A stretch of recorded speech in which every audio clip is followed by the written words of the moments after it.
Assalamu alaikum warahmatullahi wabarakatuh, ndugu zangu. Hapa ni Dr. Sakume, mtaalamu wa tiba asili vile na ushauri. Hapa bwana, leo hii tumeamua tena kurudia kuelezea dawa hii ya bawasiri kutokana na changamoto ambazo tunazipata mbalimbali bwana. Wagonjwa wamekuwa na mwitikio mzuri, kwa hiyo tumeona tuirudie mara kwa mara kutokana na bawasiri sasa hivi imekuwa ni mtihani. Hapa bwana, tuna dawa ya mafuta. Dawa hii bwana, mgonjwa atatumia pale tu atakapoenda kupata haja kubwa. Baada ya kujisaidia basi atasafisha vizuri. Ile bawasiri ina tabia kuchanua. Baada ya kuchanua basi atasafisha vizuri na maji, baadaye atapaka dawa hiyo.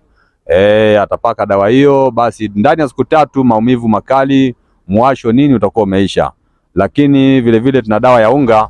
Dawa hii bwana, mgonjwa ataitumia kwenye uji asubuhi na jioni. Atatumia kile kijiko kidogo cha sukari, atachota dawa. Vile atatumia kile kikombe kile cha robo kile cha chai maarufu. Atatumia uji pale asubuhi na jioni. Ndani ya wiki moja mgonjwa atakuwa yuko safi kabisa. Bwana, nashukuru sana, karibuni sana.